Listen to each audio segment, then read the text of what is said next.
कहते हैं शराब हर गम पी जाती है, लेकिन मेरे लिए ये ज़िंदगी का सबसे झूठा फ़लसफ़ा साबित हुआ।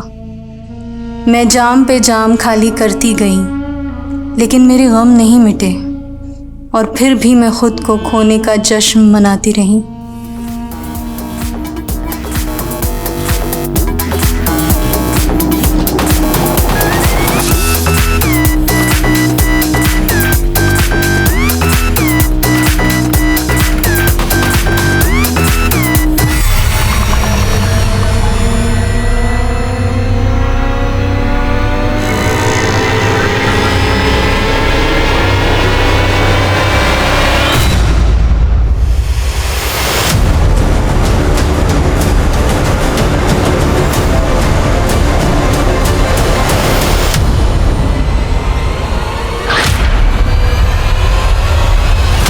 कहते हैं किसी की एक बुराई उसकी सारी अच्छाइयों को खा जाती है, पर बुराइयां किस में नहीं होती। कोई झूठ बोलता है, कोई नशा करता है, हम सब में कोई ना कोई खामियां होती हैं और हम सब अपने अपने स्वभाव के हिसाब से जीते हैं। कल्पा का भी एक लाइफस्टाइल था और वो अपनी कमियों को सुधार के एक अच्छा इंसान बनने की कोशिश कर रही थी, लेकिन उसके साथ ज्यादतियां भी हो रही थी और उसकी जिंदगी एक दर्दनाक सा सफर बनकर रह गई थी।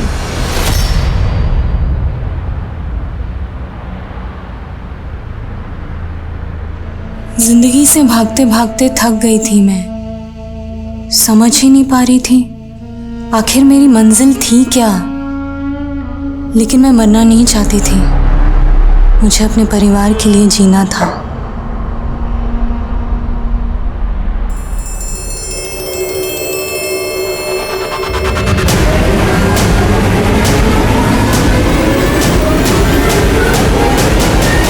ये एक ऐसे गुनाह की कहानी है जहां क्राइम सीन का मंजर, अपराध का मकसद और अपराध का तरीका अचंभे से भरा हुआ था। साइड करो, चलो हट जाओ, सामने वाला कोई।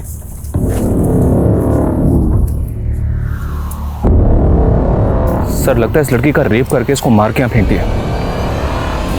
ये एक ऐसी क्राइम मिस्ट्री थी जो पुलिस के लिए सॉल्व करना बहुत चैलेंजिंग था और उतनी ही चैलेंजिंग कल्पा की जिंदगी थी जिससे वो लगातार जूझ रही थी।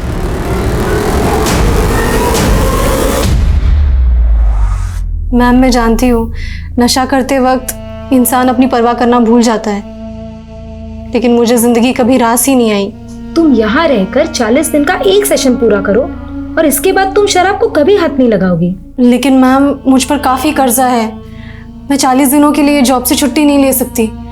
क्या आप प्लीज़ मुझे कोई दवा सजेस्ट नहीं कर सकती? कल्पा, नशा दवा से नहीं, तुम्हारी स्ट्रॉन्ग विल पावर से ही छूटेगा।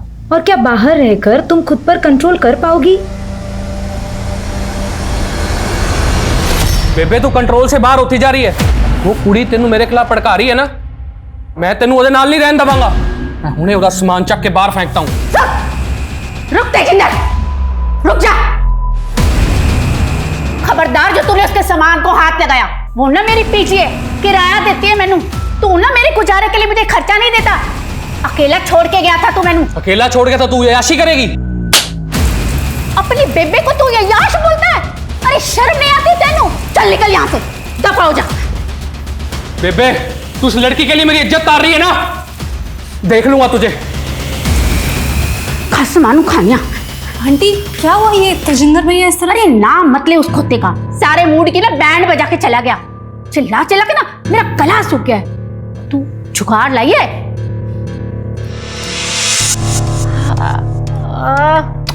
वाह जी वाह, तू ना मेरी असली पुत्र है। वाह जी वाह।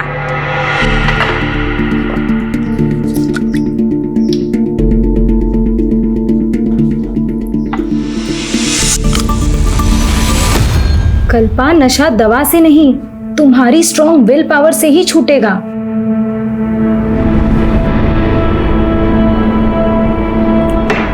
ओए, तूने अपने लिए पैक नहीं बनाया? नहीं आंटी, मैंने सोचा है आज के बाद शराब नहीं पीऊंगी।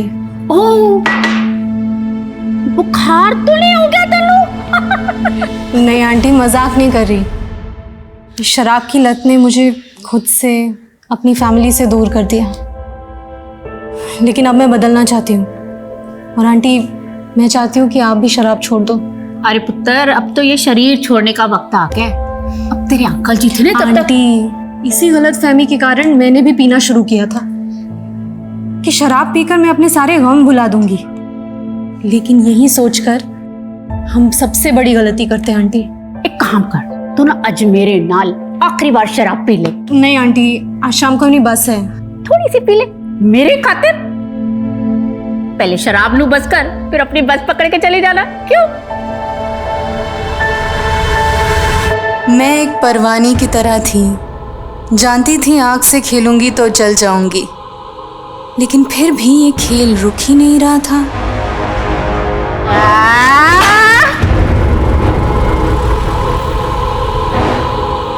टाइम क्या हुआ बेटा? 8:30 हो रहे आंटी। सर दर्द से फटा जा रहा है। एक काम करना, कंडक्टर से पूछना कि खाने के लिए बस कब रुकेगी। प्लीज बेटा। ठीक है आंटी।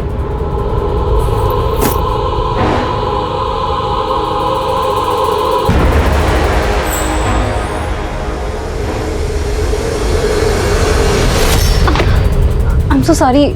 नहीं नहीं, कोई बात नहीं, कोई बात नहीं।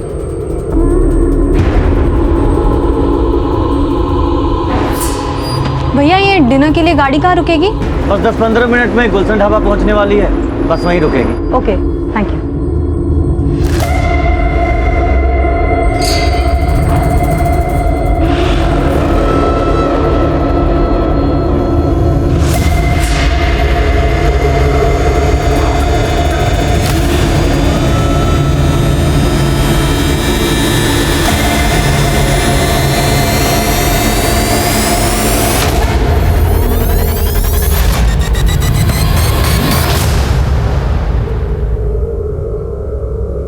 खाना खाएगी तू? मैं अभी बस कॉफी या कुछ पी। मैं दाल रोटी फटाफट खाऊंगी।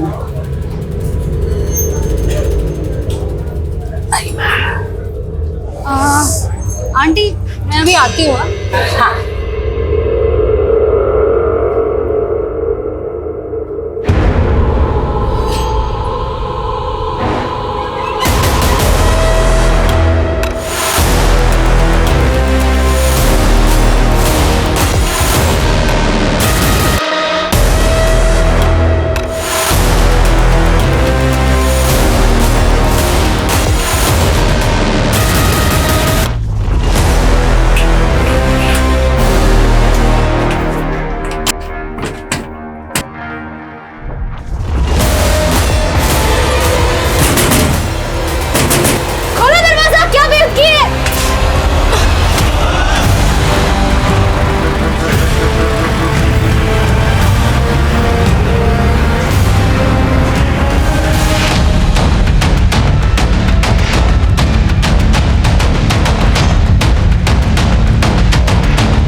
पीछे हटो, साइड करो, साइड करो। चलो हट जाओ, सामने मत आओ कोई।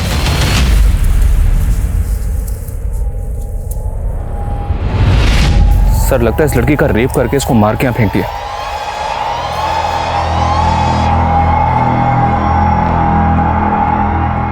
सर, इसकी तो सांसें चल रही है, ये तो जिंदा है। व्हाट? लड़की को हॉस्पिटल में पहुंचाओ, क्विक।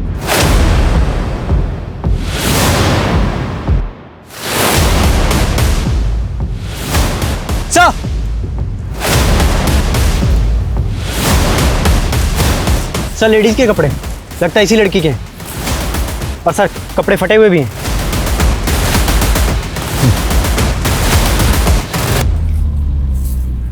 मनीष सर, ये देखो ब्लड का निशान। लगता है लड़की को इस तरफ से लाया गया है। ये देखिए सर, यहाँ भी है, यहाँ भी है सर।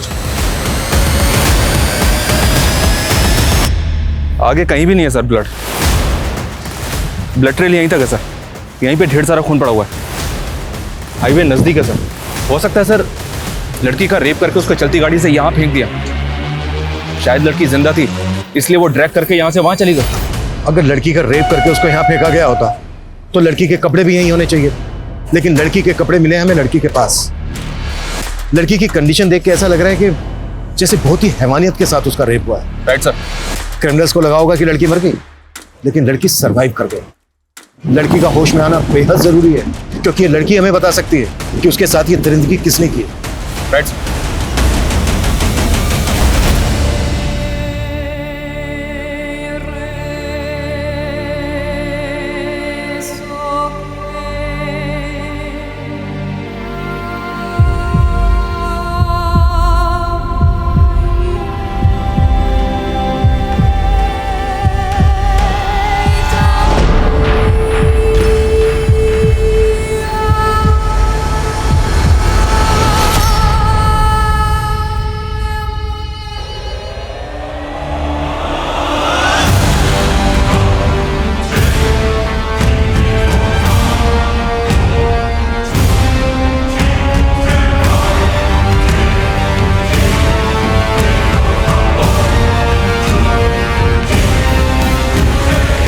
ऑफिसर, वो लड़की कोमा में चली गई है।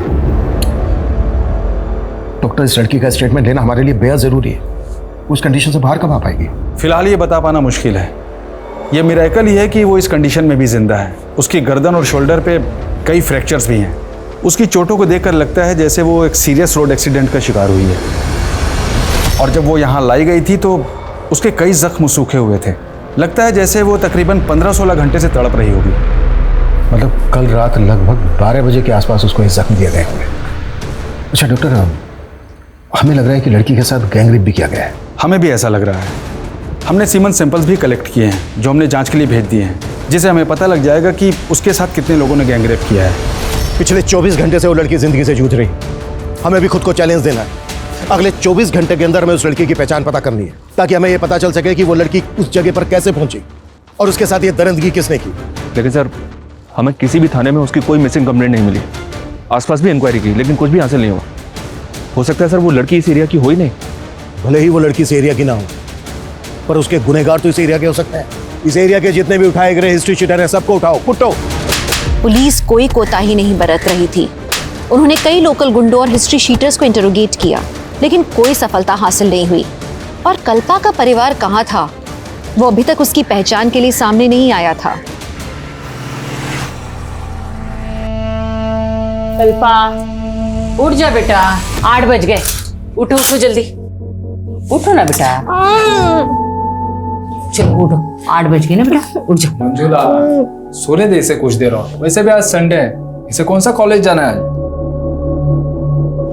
पर पापा, आप संडे को कहाँ जा रहे हो? फैक्ट्री में बड़ा ऑर्डर आया है।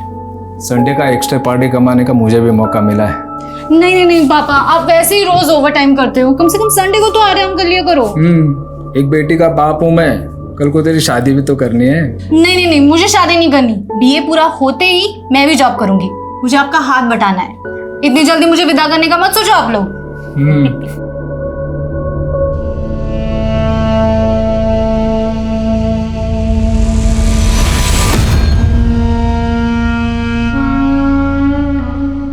उस लड़की के साथ बहुत ही हैवानियत हुई। पिछले 24 घंटे में हम कुछ भी पता नहीं कर पाए। सभी पुलिस हेडक्वार्टर में लड़की का फोटो भेज दिया सर। न्यूज़पेपर्स और सोशल मीडिया में भी लोगों से अपील की कि अगर कोई इसे जानता है तो सामने आए। लेकिन तब तक हम चुपचाप नहीं बैठ सकते। उस लड़की के साथ इतनी ज्यादती हुई है कि वो कोमा में चली गई। जिंदगी और वक्त ठहर गया उसके लिए। अगले 24 घंटे में क्या क्या एक्शन लेने वाले हो, टाइम फ्रेम करो।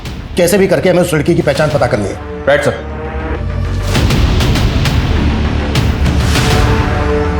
मेरे जख्मों ने मुझे नई पहचान दी है। मत पूछ कि अब जिंदगी ने क्या सौगात दी है। अब किस दर्द से उम्मीद करूं तुझसे। जिंदगी से टूटकर बस मौत को आवाज दी है। सर, ये मेरी सोशल मीडिया फ्रेंड है। मैंने जैसे ही अखबार में इसकी फोटो देखी, मैं यहाँ चला आया। रुखसत? हाँ सर, इसके सोशल मीडिया प्रोफाइल में यही नाम है इसका। कुछ महीने पहले ही मैंने इसे फ्रेंड रिक्वेस्ट भेजी थी और इसने एक्सेप्ट कर ली थी। रहती कहाँ है ये रुखसत? सर, मैं इस लड़की के बारे में कुछ नहीं जानता और ना ही इससे कभी मिला। लेकिन सर, इसके सोशल मीडिया पेज में ऐसे कई फोटोज हैं जिनमें ये दिल्ली के ब्लैक थंडर पब में नजर आ रही है। सर, इन फोटोज को देखकर लगता है कि शायद इसका इस पब में काफी आना जाना था। फिलहाल तुम जा सकते हो। अगर जरूरत पड़ी तो हम तुम्हें दोबारा बुलाएंगे। जी सर। मनीष सर, एक तरफ तो ये लड़का कह रहा है कि उस लड़की से कभी मिला तक नहीं था, और दूसरी तरफ उस लड़की के लिए इसका इतना कंसर्न। देखो इसको, और रुक सकते हैं सोशल मीडिया अकाउंट से लिंक्ड मोबाइल नंबर, उसकी पर्सनल डिटेल पता करवाओ। तब तक दिल्ली के ब्लैक थंडर पब जाते हैं, शायद वहां से उस लड़की के बारे में कुछ पता चल जाए।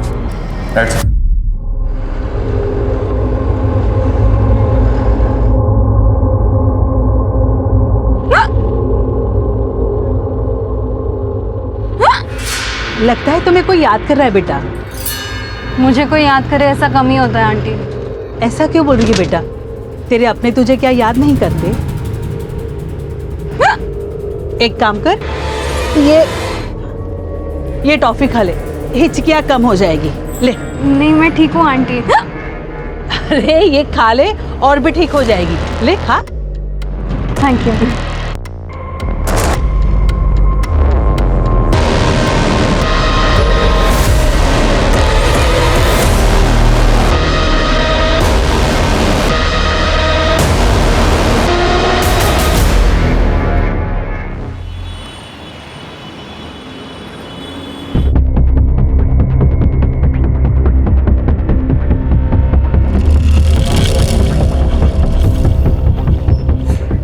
Yes sir, how can I help you?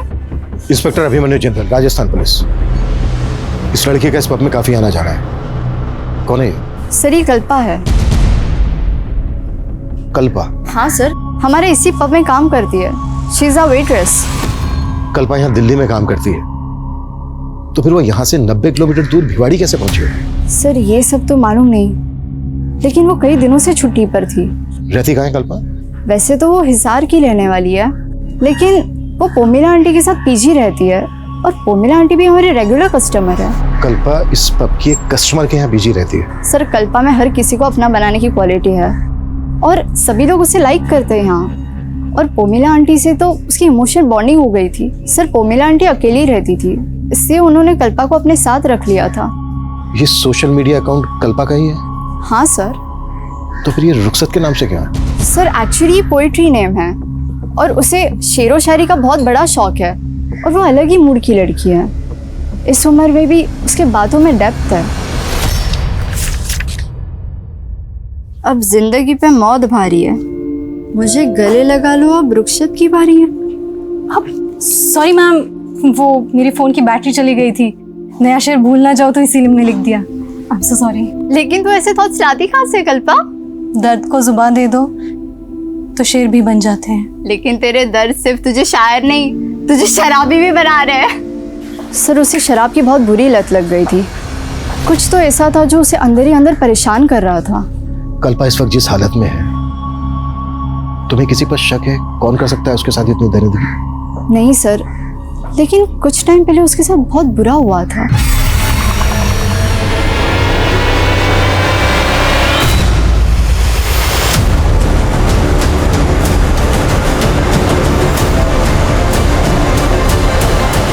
किसने किया था ये सब उसके साथ? सर ये हरकत किसने की थी इसका तो पता नहीं चला, लेकिन मैंने कल्पा को कहा था पुलिस कंप्लेंट करने के लिए, लेकिन शर्म की वजह से उसने की नहीं। और उसे रियलाइज़ भी हुआ कि ये सब कुछ उसकी ड्रिंकिंग की वजह से हुआ है। उसने मन बना भी लिया था कि वो शराब छोड़ देगी। क्या कल्पा का रेप हो गया? कल्पा इतने दिन से गायब है, आपने जानने की कोशिश नहीं की कि वो कहाँ गायब है? सर वो तो अपने परिवार वालों से मिलने गई थी। कहाँ रहता है कल्पा का परिवार? हिसार में। 4 तारीख को वो अपने भाई से फोन पे बात कर रही थी और उनका प्रोग्राम बन गया। भैया एक तो मुश्किल से आप मेरा फोन उठाते हो और ऊपर से माँ से भी बात नहीं करवा रहे। मैंने पहले ही बोला है मैं बाहर हूँ, और वैसे भी माँ तुझसे कोई बात नहीं करना चाहती। ठीक है तो मैं घर जाके माँ से मिलती हूँ। घर आने की कोई जरूरत नहीं है। क्यों जरूरत नहीं है? वो मेरा भी घर है और आप मुझे माँ से मिलने से नहीं रोक सकते। दरअसल उसकी अपने भाई से बनती नहीं थी। क्यों नहीं बनती? ये उनकी पर्सनल बात है, और कल्पा ने मुझे कभी कुछ नहीं बताया। वो 5 तारीख को बस से हिसार के लिए निकल गई। कश्मीर गेट से उसकी 5 बजे बस थी। अगर वो हिसार के लिए निकली थी तो फिर भिवाड़ी कैसे पहुंच गई? ये मैं कैसे कह सकती हूँ? अब हमें कल्पा के परिवार का एड्रेस दीजिए। मेरे पास कोई एड्रेस नहीं है। कल्पा आपके यहाँ पीजी रहती थी, आपने उसका कोई तो आईडी प्रूफ लिया होगा? नहीं सर, हाँ वो मुझे किराया देती थी, लेकिन हमारा रिश्ता तो माँ बेटी जैसा था, और उसके साथ इतना सब कुछ हो जाएगा। सर मैं उससे मिलना चाहती हूँ। एक कांस्टेबल को कश्मीरी गेट भेजकर ये पता करवाओ कि 5 तारीख की शाम को कल्पा ने वहां से किसी बस में बोर्ड किया था क्या? और ये भी पता करवाओ कि कल्पा हिसार जाने वाली थी, वो हिसार नहीं पहुंची, तो उसकी फैमिली ने उसको ढूंढने की कोशिश करनी थी।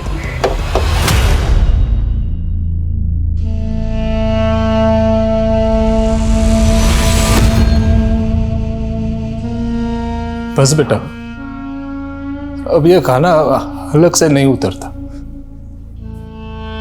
बोझ बन गया हूं मैं तुम सब पर। ऐसा मत बोलो पापा, आपके 2 बच्चे हैं, मैं और सोम भैया, हम दोनों आपके 2 बाजू बनेंगे। ये सब बातों का कोई फायदा नहीं है कल्पा। ये दिन रात जिस फैक्ट्री मालिक के तलवे चाटते रहे, उसने मुआवजे के नाम पे 2 महीने की तनख्वाह पकड़ा दी, और फिर ये उसके ऊपर केस भी नहीं कर रहे। बड़े लोग हैं बेटा, ये कोर्ट कचहरी के चक्कर में पड़ेंगे तो हमारा जीना मुश्किल कर देंगे। वो जीना वैसे भी मुश्किल हो गया है हमारा, आपके हाथ भी गए और नौकरी भी। तो फिर आपकी क्या रिस्पॉन्सिबिलिटी है भैया? पापा को कोसने के अलावा आप अपने लिए कोई जॉब क्यों नहीं देखते? तुझे जॉब मिल गई तो मुझे ज्यादा अकड़ मत दिखा, समझी ना? और वैसे भी मैं कोई ऐसी वैसी जॉब नहीं करूंगा जहां इनकी तरह मुझे किसी के तलवे चाटने की जरूरत पड़े। पापा पापा आप बिल्कुल परेशान मत होइए, मैं इतना कमाने लगी हूँ कि सब कुछ संभालूंगी। पापा प्लीज आप, पापा पापा पापा क्या हो रहा है? पापा क्या हो रहा है उनको?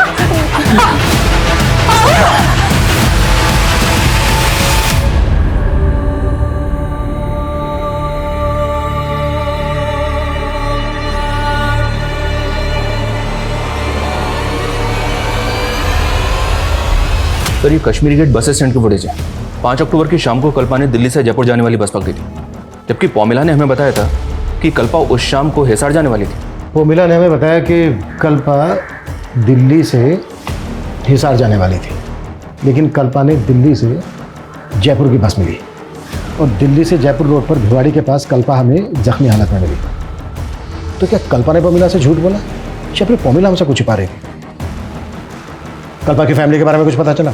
कल्पा के सोशल मीडिया अकाउंट से जो नंबर लिंक है वो हिसार के एड्रेस पर रजिस्टर्ड है सर। इस बस के कंडक्टर ड्राइवर को बुलवा लिया? जी सर, ये लड़की हमारे बस में उस शाम को चढ़ी थी और शायद जयपुर तक का टिकट लिया था। एक जयपुर देना। जयपुर।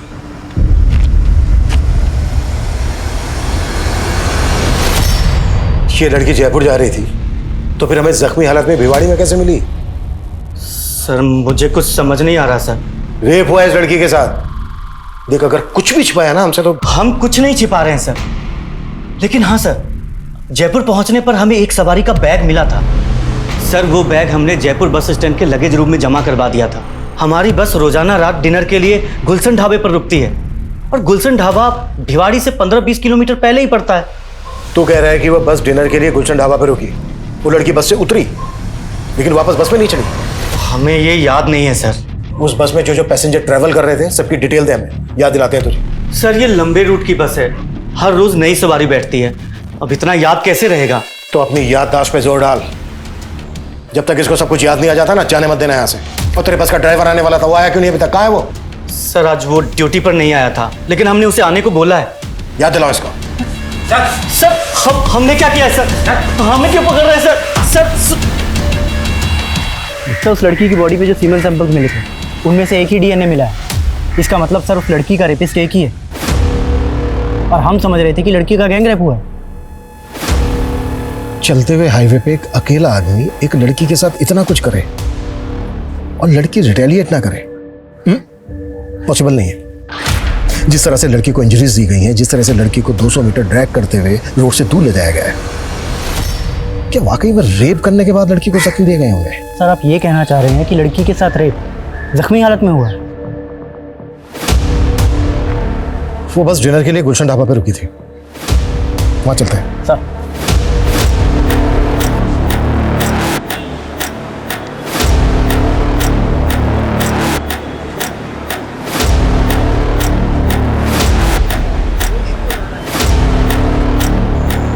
हाँ साहब, ये मैडम को मैंने उस रात यहाँ पे देखा था, और इनका चेहरा मुझे अच्छे से याद है साहब, क्योंकि इनको किसी ने बाथरूम में बंद कर दिया था साहब।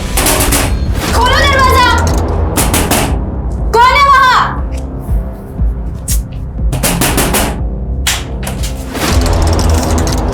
ये क्या बेहुदगी है? किसने बंद किया मुझे अंदर? मुझे नहीं मालूम मैडम, उसके बाद ये मैडम कहाँ गई थी? उसके बाद इन लोगों ने यहाँ पे खाना खाया साहब, और उसके अलावा मैं कुछ नहीं जानता साहब।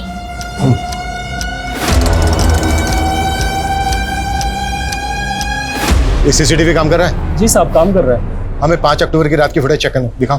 हाँ साहब, आइए। हाँ शर्मा बोलो। सर 6 अक्टूबर की सुबह जो बैग बस में मिला था वो मैंने चेक किया, उसमें कल्पा का आईडी और लेडीज़ के कुछ कपड़े थे। सर मुझे लगता है वो बैग कल्पा का ही है। कल्पा खुद से तो अपना बैग बस में छोड़ेगी नहीं। इसका मतलब ये है कि कल्पा के साथ जो कुछ भी हुआ है वो इसी सफ़र के दौरान हुआ है। साहब हमने कुछ नहीं किया साहब, हमें जाने दीजिए ना साहब।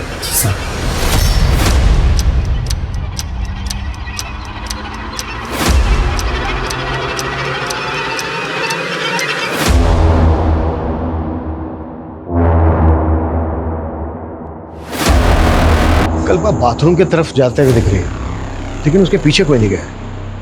इसका मतलब यह है कि होटल की दूसरी तरफ से आकर किसी ने बाथरूम का दरवाजा बंद किया। होटल के बाकी स्टाफ को खंगालो, हो सकता है उनमें से किसी घर का जाओ।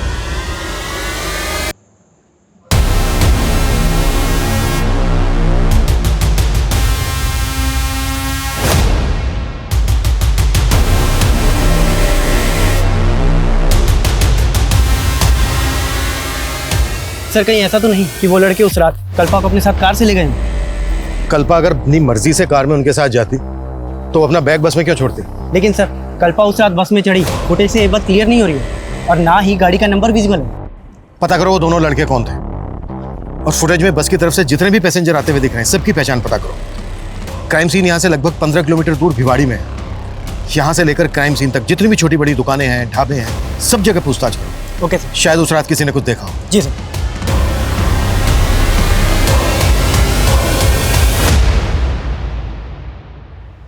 मनीष, हिसार पहुंचे? मेरी बेटी के साथ इतना सब कुछ हुआ, कहाँ है वो? मुझे उसे मिलना है, मुझे। मनीषा हेल्प करो। माँ जी संभालिए अपने आप। माँ जी संभालिए। माँ जी को कल्पा की बहुत फिक्र लगी रहती थी, और कल्पा भी पता नहीं किन लोगों की संगत में पड़ गई और शराब पीने लग गई, और कल्पा के साथ अब ये सब। पॉमेला ने हमें बताया था कि कल्पा हिसार आने वाली थी यहीं पर। नहीं सर, कल्पा ने अपने भाई को भी ऐसा ही बताया था फोन। कहाँ है वो? बुलाइए उसे। सोम जी तो काम के लिए आउट ऑफ टाउन गए हुए, उन्होंने ऐसा हमें कुछ नहीं बताया। हमने सुना है कि सोम की कल्पा से बनते नहीं थे। नहीं सर, दोनों भाई बहन के बीच में ना सर बहुत प्यार था। पुलिस उस बस में ट्रैवल कर रहे पैसेंजर्स के साथ साथ उन 2 लड़कों की पहचान में भी जुट गई थी जो उस ढाबे में कल्पा के साथ देखे गए थे। लेकिन इस केस के कई और भी राजदार थे। जैसे जैसे ये केस आगे बढ़ रहा था, मीडिया में भी कल्पा को इंसाफ दिलाने की गूंज उठ रही थी।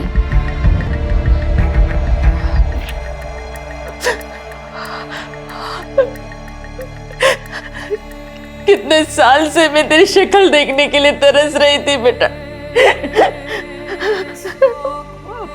मुझे क्या पता था मैं तुझे इस साल में देखूंगी। तू चुप क्यों है बेटा? बात कर ना, अपने माँ से बात कर। ये अपनी माँ से क्यों नहीं बात कर रही डॉक्टर साहब? क्यों नहीं बात कर रही? माँ मुझे विश्वास नहीं हो रहा है कि आपने मुझसे बात करने के लिए फोन किया। मेरा बस चलता ना तो मैं तुझे यहाँ बुला लेती, लेकिन तेरे भाई के आगे मेरी एक भी नहीं चलती। लेकिन आप मेरे पास भी आकर रहना नहीं चाहती। सुना है तू शराब पीने लगी है, क्या ये सच है? वो माँ बोलना। अरे सुधा, मेरा फोन देखा क्या? माँ क्या हुआ? माँ बात तो करो। माँ हेलो।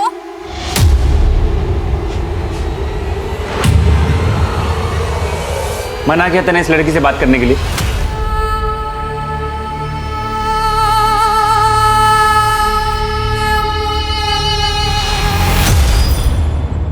कल रात इन लोगों को तुम्हारी बस में से उतरते हुए देखा गया। हमें इनकी पहचान करनी है। कहाँ मिलेंगे ये लोग?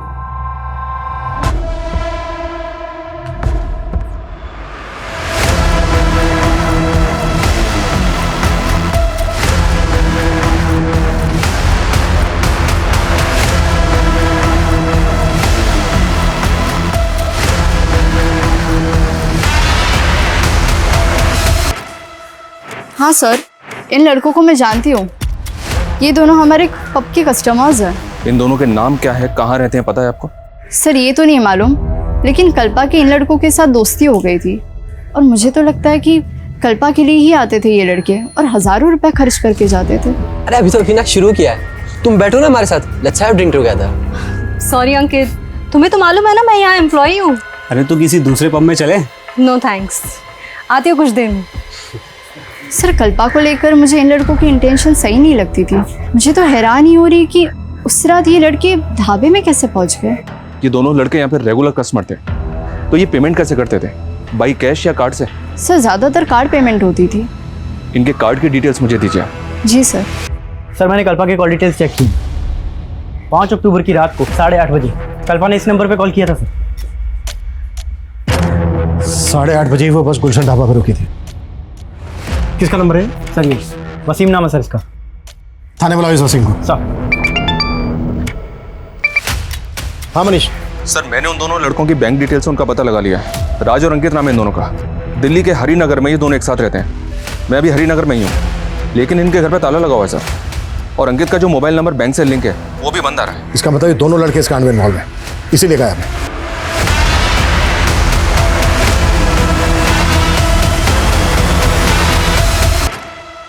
5 अक्टूबर की रात को उसके फोन से कॉल किया गया था तुझे, ये देख। 5 अक्टूबर। हाँ साहब, उस रात मुझे कॉल तो आया था, लेकिन नेटवर्क प्रॉब्लम की वजह से मुझे किसी की आवाज़ सुनाई नहीं दे रही थी। घुमा रहा है हमें? इन दोनों को भी जानता है ना तू? नहीं साहब, ना मैं इन दोनों को जानता हूँ, मैं ही उस लड़की को जानता हूँ साहब। मैंने कुछ नहीं किया साहब। लेके जाओ इसको, इसकी याददाश्त भी तेज करो। सर चल। साहब मैंने कुछ नहीं किया साहब मैंने कुछ नहीं किया।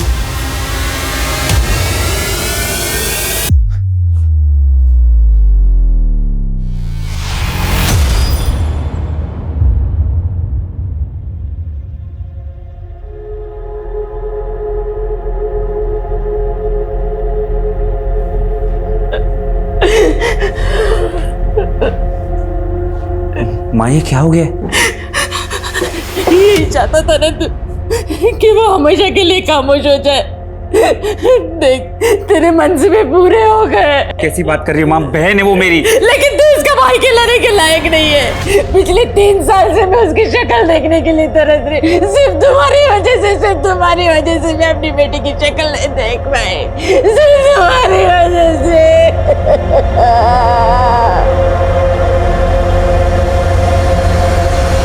इस वसीम पे भरोसा नहीं कर सकते। इसका डीएनए लो और रेपिस्ट के डीएनए से मैच करो। सर इन दोनों लड़कों में से ये लड़का अंकित अलवर का रहने वाला है। क्राइम के बाद से दोनों अलवर में थे, लेकिन अभी अलवर से भी गायब है। अंकित अलवर का रहने वाला है तो पता करो कि दूसरा लड़का कहाँ का रहने वाला है। मैंने कल्पा का सोशल मीडिया अकाउंट चेक किया था। कल्पा इन दोनों के टच में थे। इनके आईपी एड्रेस ट्रेस करो। इस हादसे से पहले कल्पा के साथ पब में किसी ने बदतमीजी की थी, पता करो वो लोग कौन है। राइट।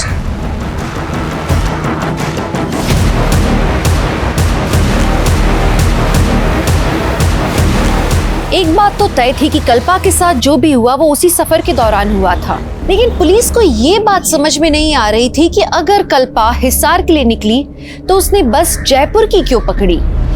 एक सवाल ये भी था कि कल्पा और उसके भाई के रिश्ते में खटास क्यों आई। एक सीधी साधी पारिवारिक सी लड़की शराब क्यों पीने लगी। पुलिस से जानने में लगी थी कि कल्पा के साथ कौन कौन पैसेंजर्स ट्रैवल कर रहे थे। तभी राज और अंकित जो उसके साथ ढाबे में देखे गए थे, उनमें से राज को उसके नेटिव एड्रेस चंडीगढ़ से अरेस्ट कर लिया गया। उस रात हम अलवर गए हुए थे और दिल्ली वापस जा रहे थे साहब। इत्तेफाक से कल्पना हमें उस ढाबे पे मिल गई थी साहब। और फिर जबरदस्ती उसे अपनी कार में बिठाया और ले गए। सर हम उसके साथ ज़बरदस्ती कैसे कर सकते हैं सर? वो हमारी बहुत अच्छी दोस्त थी सर। हाँ सर, वो वहाँ बस से ही वापस गई थी।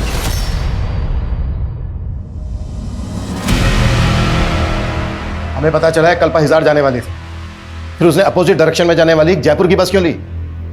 जयपुर कहाँ जा रही थी वो?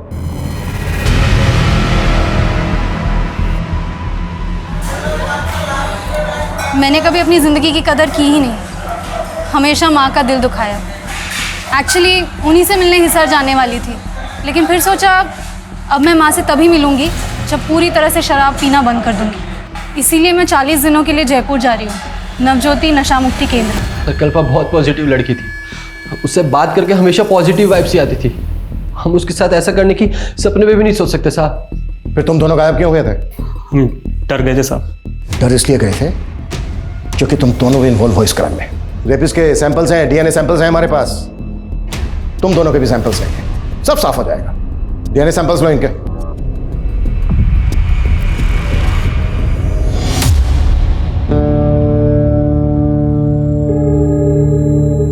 देख चाय लेना। ये उस दिन काफी पुलिस दिखाई दे रही थी यहाँ।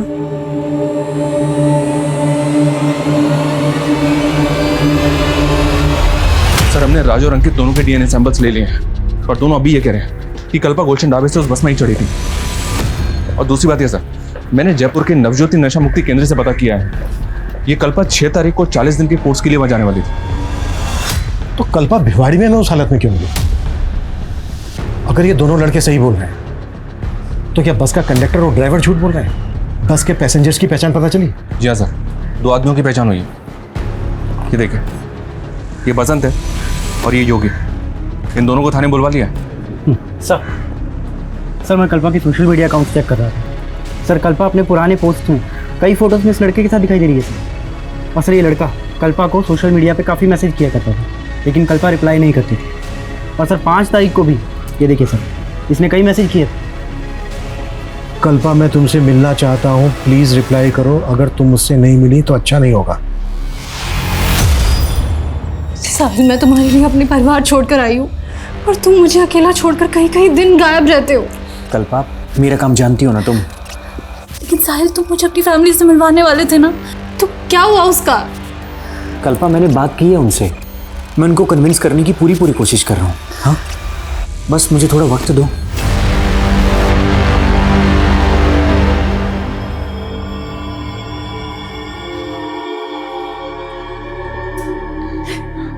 देखिए क्या हो गया मेरे बेटी का। सब पे भरोसा रखो, इतनी सोनी कुड़ी है, कुछ नहीं होगा इसको।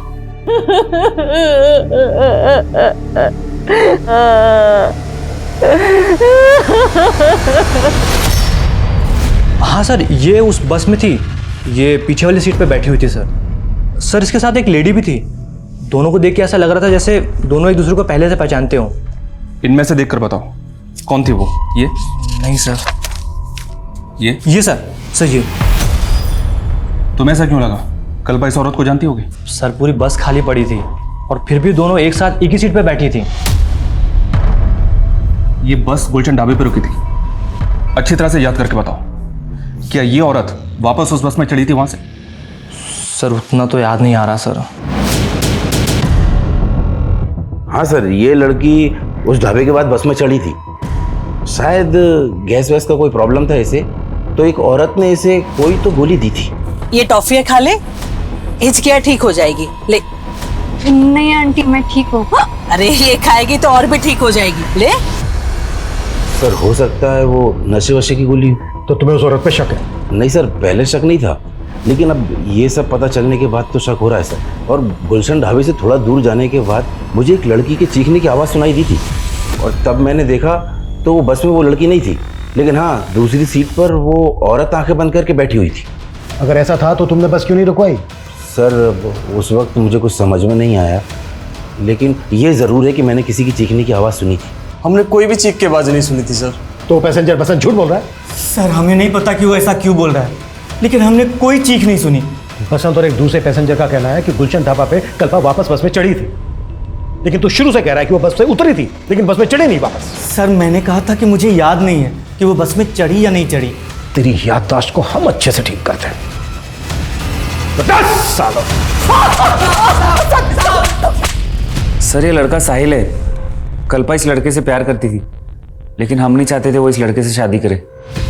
भैया समझने की कोशिश करो, मैं साहिल के बिना जिंदा नहीं रह सकती। बस कर, आज अगर तेरे पापा जिंदा होते ना तो वो भी दूसरे समाज के लड़के के साथ तेरी शादी नहीं होने देते। लेकिन कल्पा अपने मर्जी की मालिक थी, वो इस लड़के के लिए हमें छोड़कर दिल्ली चली गई। फिर उसे बाद में एहसास हुआ कि हम सही थे। इस लड़के ने कल्पा के साथ किया क्या था? सर धोखा दिया था, ये लड़का पहले से ही शादीशुदा था। तुमने समझ के रखा है मुझे? हाँ मैंने तुम्हारे लिए अपनी फैमिली से बगावत की, और तुमने मुझे इतना बड़ा धोखा दिया साहिल। मैं मानता हूं मैं शादीशुदा हूं, लेकिन मैं तुम्हें अपनी दूसरी बीवी बनाकर रख सकता हूं। इसी गम में कल्पा ने शराब पीनी शुरू कर दी थी। माना कि उसने गलती की थी, लेकिन सोहम ने उसे कभी माफ नहीं किया, इसलिए अकेली ही अपना कम झेलती रही वो। सर मैं बस के बाकी पैसेंजर्स के बारे में पता करा था, तो मुझे वसीम के कांटेक्ट में रूही नाम की औरत का नंबर मिला। सर ये है रूही। सर ये वही औरत है जो कल्पा के साथ बस में थी। सर ना मैं झूठ बोल रही हूँ और ना वसीम। उस रात मेरे फ़ोन की बैटरी चली गई थी, तो मैंने उस लड़के के फ़ोन से वसीम को फ़ोन ज़रूर किया था, लेकिन नेटवर्क प्रॉब्लम था, इसलिए हमारी बात नहीं हो पाई थी। तुमने उस रात उस लड़की को कुछ खिलाया भी था? क्या नशा मिला था उसमें? कैसी बात कर रहे सर, मैं ऐसा कुछ क्यों करूँगी? वो लड़की जख्मी हालत में हमें भिवाड़ी में मिली। भिवाड़ी से थोड़ा दूर डोसा उतरी थी तुम, और वो लड़की पूरे रास्ते तुम्हारे साथ थी। देखो कुछ भी हमसे छिपाना मत। मैं कुछ नहीं छिपा रही सर, मैं उस लड़के के साथ बैठी ज़रूर थी, लेकिन बाद में मैं आगे की सीट पे चली गई थी।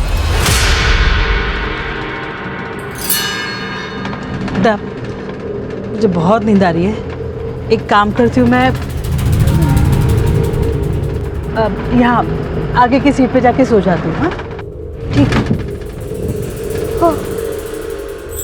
फिर साहब मुझे दौसा पे उतरना था, तो मैं उठी तो मैंने देखा कि वो लड़की अपनी सीट पे नहीं है। मुझे लगा कि मुझसे पहले कहीं उतर गई होगी। तुमने उस लड़की की चीख या इस तरह की कोई आवाज नहीं सुनी? नहीं सर। सर मेरी पहली बीवी को भी मालूम था कल्पा के बारे में, और सर मैं कल्पा को अपनाना चाहता था, लेकिन वो समझने के लिए तैयार ही नहीं थी।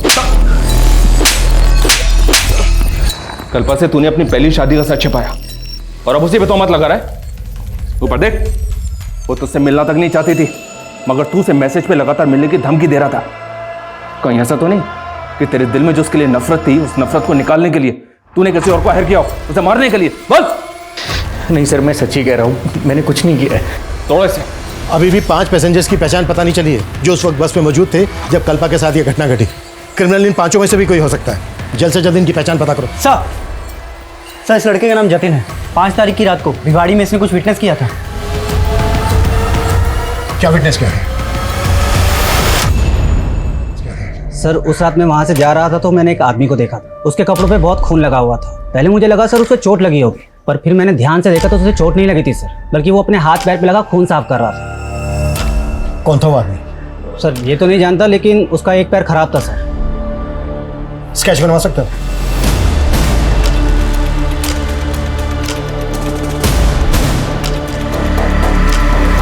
सर इसे मैं जानता हूँ, ये चने वाला बबलू है, बसों में चना बेचता है। सर उस रात हमारे बस में ये गुलशन ढाबा से चढ़ा था और दोसा में उतर गया था। कहाँ मिलेगा ये? साहब आपको मुझे देख के ऐसा लगता है कि मैंने ऐसा किया है, मुझे फंसाया जा रहा है साहब। मैंने कुछ नहीं किया, मैं बेकसूर हूँ साहब। ये घुमा फिरा के बात मत कर, कल पेश है तेरी कोर्ट में। जो किया है कबूल कर ले।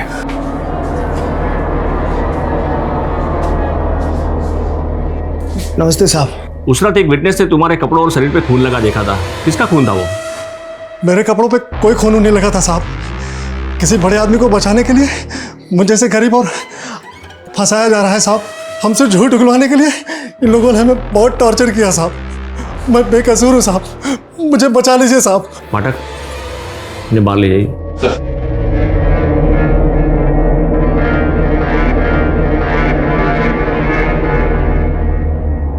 जिंदल सर, क्या ऐसा घिनौना क्राइम ये कर सकता है? सर हमने पता किया, उस आदमी आदमी ढाबे पे ही था, और उस बस कंडक्टर का भी ये कहना है कि बस में भी था। वो बस कंडक्टर तो शुरू से ही अपना स्टेटमेंट बदल रहा है। और इस बबलू के खिलाफ कोई तुम्हारे पास एविडेंस है? सर हमने डीएनए करवाया है, बस रिपोर्ट आनी बाकी है। मुझे उस आदमी का डीएनए टेस्ट चाहिए जिसने इस बबलू के खिलाफ गवाही दी है, और मुझे नहीं लगता ये बबलू ऐसा क्राइम कर सकता है। मजिस्ट्रेट के ऑर्डर के बाद पुलिस ने इस केस को और बारीकी से स्टडी करना शुरू किया। उस रात बस में मौजूद सभी पैसेंजर्स के उन्होंने डिटेल्स निकाले और 10 से ज्यादा सस्पेक्ट्स के डीएनए सैंपल्स कलेक्ट किए। वहीं कल्पा अभी तक कोमा में थी। उसके होश में आने की उम्मीद और उसके गुनहगारों को पकड़ने की उम्मीद दोनों अभी तक नाजुक मोड़ पर थे। सर, अभी तक जितने भी सस्पेक्ट्स पकड़े गए थे सबकी डीएनए रिपोर्ट आ गई। इनमें से एक का डीएनए कल्पा की बॉडी पे मिले डीएनए से मैच करता है, और वो ये है सर।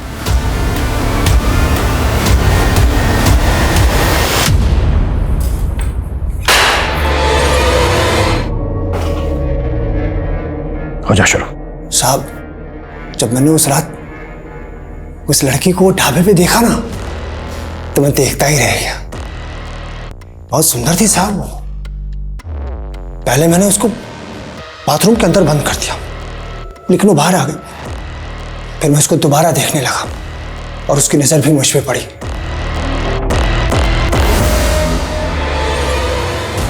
लेकिन मेरी नजर उसी पे टिकी हुई थी।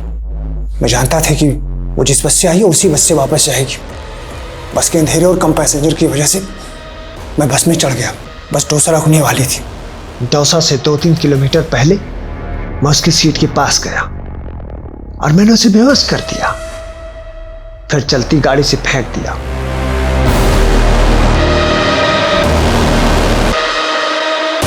फिर डोसा बस स्टॉप पे उतरकर मैं वापस आया जहां मैंने लड़की को फेंका था और मैंने उसके साथ में रेप किया।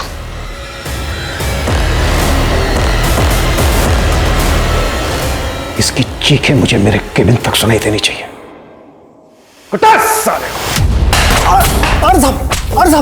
एक जज्बाती इंसान गलत लोगों पर भरोसा कर बैठता है, जैसे कि कल्पा ने कई गलत लोगों पर भरोसा करके कई ठोकरें खाई हैं अपनी जिंदगी में। साहिल के लिए उसके जज्बात सच्चे थे पर उसे धोखा मिला।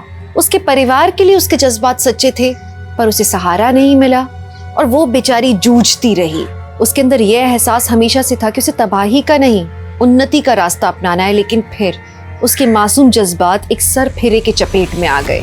कदम कदम पर लड़खड़ाते हुए भी कल्पा शायद आज इस उम्मीद में जिंदा है कि वो लोगों के सामने साबित कर सके कि वो नहीं, सिर्फ उसकी आदत गलत थी। हम कल्पा के इस जज्बे को सलाम करते हैं और हम ये आशा करते हैं कि कल्पा जल्दी से स्वस्थ हो जाए। तो अब मैं दिव्यांका त्रिपाठी दहिया लेती हूँ आपसे विदा। फिर मिलूंगी कुछ नई सच्ची कहानियों के साथ। आप देखते रहिए क्राइम पेट्रोल सतर्क। जय हिंद।